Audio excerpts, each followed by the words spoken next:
आप सभी को मेरा नमस्कार। मैं ठीक हूँ, उम्मीद करती हूँ आप भी ठीक होंगे। आज हम अध्याय 6 में जानेंगे विष्णु और ब्रह्मा का युद्ध के बारे में। उन्होंने युद्ध क्यों किया और फिर उसके बाद क्या हुआ, शिवलिंग कब प्रकट हुआ, कैसे प्रकट हुआ और ब्रह्मा जी ने क्या झूठ बोले जिसकी वजह से उनका 5वां सर काटा गया। यह सब जानने के लिए वीडियो को अंत तक ज़रूर देखें। षष्ठ अध्याय। ब्रह्मा और विष्णु के भयंकर युद्ध को देखकर देवताओं का कैलाश शिखर पर गमन। नंदिकेश्वर बोले, हे योगेंद्र, प्राचीन काल में किसी समय शेषशायी भगवान विष्णु अपनी पराशक्ति लक्ष्मी जी के तथा अन्य पार्षदों से घिरे हुए शयन कर रहे थे। उसी समय ब्रह्म वेदताओं में श्रेष्ठ ब्रह्मा जी ने अपनी इच्छा से वहां आकर उन परम सुंदर कमल नेत्र विष्णु से पूछा, तुम कौन हो जो मुझे आया देखकर भी उद्दत पुरुष के समान सो रहे हो? हे वत्स, उठो और यहाँ अपने प्रभु मुझे देखो। जो पुरुष अपने श्रेष्ठ गुरुजन को आया हुआ देखकर उद्यत के समान आचरण करता है, उस मूर्ख गुरुद्रोही के लिए प्रायश्चित का विधान किया गया है। ब्रह्मा के इस वचन को सुनकर क्रोधित होने पर भी बाहर से शांत व्यवहार करते हुए भगवान विष्णु बोले, हे वत्स, तुम्हारा कल्याण हो, तुम्हारा स्वागत है। आओ इस आसन पर बैठो। तुम्हारे मुखमंडल से व्यग्रता प्रदर्शित हो रही है और तुम्हारे नेत्र विपरीत भाव सूचित कर रहे हैं। ब्रह्मा जी बोले, हे वत्स, हे विष्णु, काल के प्रभाव से तुम्हें बहुत अभिमान हो गया है। हे वत्स, मैं जगत का पितामह और तुम्हारा रक्षक हूँ। विष्णु बोले, हे वत्स, यह जगत मुझ में ही स्थित है। तुम केवल चोर के समान दूसरे की संपत्ति को व्यर्थ अपनी मानते हो। तुम मेरे नाभि कमल से उत्पन्न हो, अतः तुम मेरे पुत्र हो। तुम तो व्यर्थ बातें कह रहे हो। नंदिकेश्वर बोले, हे मुने, उस समय वे अजन्मा ब्रह्मा और विष्णु मोहवश में मैं श्रेष्ठ हूँ, मैं स्वामी हूँ, तुम नहीं, इस प्रकार बोलते बोलते परस्पर एक दूसरे को मारने की इच्छा से युद्ध करने के लिए उद्यत हो गए। हंस पर गरुड़ पर आरूढ़ होकर वे दोनों वीर ब्रह्मा और विष्णु युद्ध के लिए लगे। तब ब्रह्मा और विष्णु के गण भी परस्पर युद्ध करने लगे। उस समय सभी देवगण उस परम अद्भुत युद्ध को देखने की इच्छा से विमान पर चढ़ कर वहां पहुंच गए।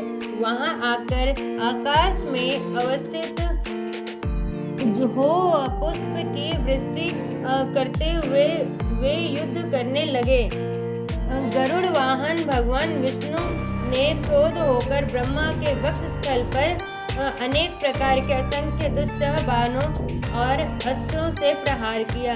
तब विधाता भी क्रोध होकर विष्णु के हृदय पर अग्नि के समान बाण और अनेक प्रकार के अस्त्रों को छोड़ने लगे। उस समय देवगण उन दोनों का वह अद्भुत युद्ध देखकर अतिशय व्याकुल हो गए और ब्रह्मा तथा विष्णु की प्रशंसा करने लगे। तत्पश्चात युद्ध में तत्पर महाज्ञानी विष्णु ने अतिशय क्रोध के साथ शांत हो दीर्घ निश्वास लेते हुए ब्रह्मा को लक्ष्य कर भयंकर माहेश्वर अस्त्र का साधन किया। ब्रह्मा ने भी अतिशय क्रोध में आकर विष्णु के हृदय को लक्ष्य कर ब्रह्मांड को कंपित करते हुए भयंकर पाशुपत अस्त्र का प्रयोग किया। ब्रह्मा और विष्णु के सूर्य के समान हजारों मुख वाले अत्यंत उग्र तथा प्रचंड आंधी के समान भयंकर दोनों अस्त्र आकाश में प्रकट हो गए। इस प्रकार ब्रह्मा और विष्णु का आपस में भयंकर युद्ध होने लगा।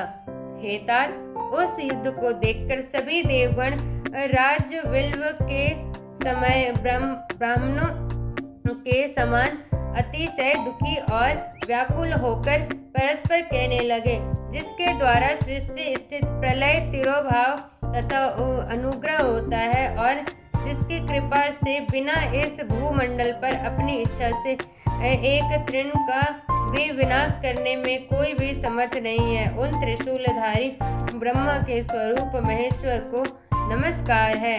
भयभीत देवता गण इस प्रकार सोचते हुए चंद्रशेखर महेश्वर जहाँ विराजमान थे उस शिव स्थान कैलाश शिखर पर गए। शिव के उस प्रणवकार स्थान को देखकर वे देवता प्रसन्न हो और प्रणाम करके भवन में प्रविष्ट हुए। उन्होंने वहां सभा के मध्य में स्थित मंडप में देवी पार्वती के साथ रत्नमय आसन पर विराजमान देव श्रेष्ठ शंकर का दर्शन किया और वे वाम चरण में के ऊपर दक्षिण चरण और उनके ऊपर वाम कर कमल रखे हुए थे। समस्त शुभ लक्षणों से संपन्न थे और चारों ओर शिवगण उनकी सेवा में तत्पर थे।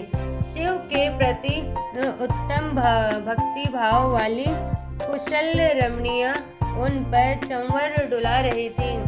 वेद निरंतर उनकी स्तुति कर रहे थे और वे अनुग्रह की दृष्टि से सबको देख रहे थे।